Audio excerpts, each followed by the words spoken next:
L'arrivée des réseaux sociaux a été saluée de tous. Malheureusement, certaines personnes s'en servent non pas pour édifier l'opinion, mais plutôt pour troubler l'ordre public en postant des informations qualifiées de fake news. Le constat a été fait par la plateforme Parlons Vrai 242 que dirige Itoine Zinga. C'est donc dans l'optique de tordre le cou à toutes ces personnes que cette plateforme a organisé cette causerie débat autour du thème « Que se passe-t-il en Afrique noire francophone ?» Pourquoi parlons vrai ? Parce que nous ne devons pas parler faux. Parce que lorsqu'on parle faux, on obstrue la vérité, on induit en erreur, on décale l'évidence pour placer le mensonge. Lokuta et Yakana ascenseur, la vérité n'a escalier. Parlons vrai, oui. L'invitation est à la première personne du pluriel du verbe parler. Il s'agit donc d'une plateforme qui convie tous les Congolais au débat et au dialogue sans discrimination, sans coloration politique.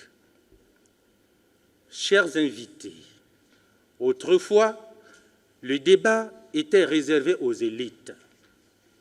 Il avait lieu dans des salons ou dans des cafés. Le salon de Madame de Rambouillet en France, par exemple, était réputé pour ce genre d'exercice. Mais le temps a passé. Le temps a passé. Aujourd'hui, le monde est devenu pluriel, pour ne pas dire global. L'uniformisation s'impose à tous et la mondialisation des idées a cédé sans coup férir à la généralisation des conflits et des comportements.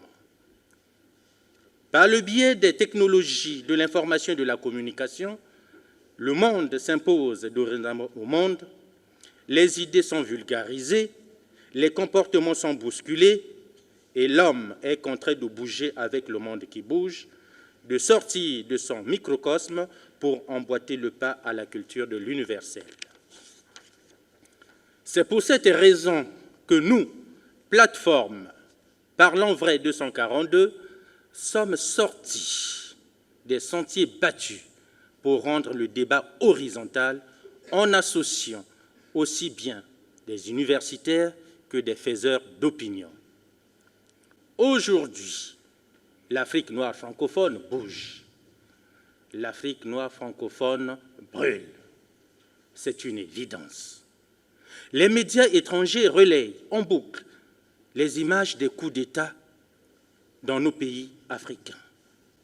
Au Congo, les médias classiques ne semblent pas être emballés à l'idée d'organiser des tribunes ou des émissions spéciales sur ce qui passe autour de nous et en Afrique noire.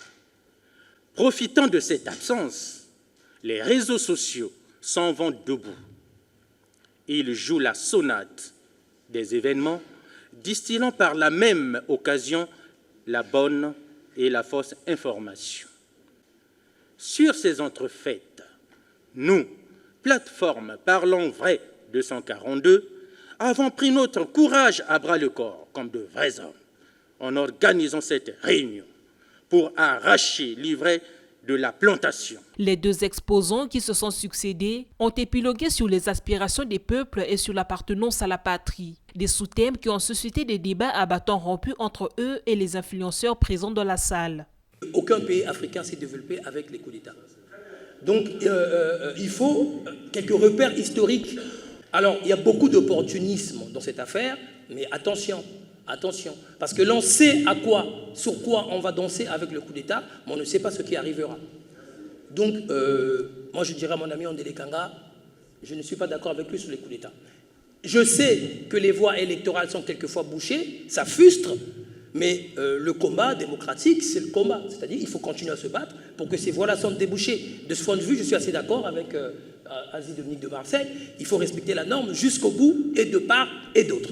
Qu'est-ce que la patrie donne au peuple? La patrie donne ce qu'elle a, c'est-à-dire le meilleur. Elle est prête à donner, à condition que nous prêtons au jeu.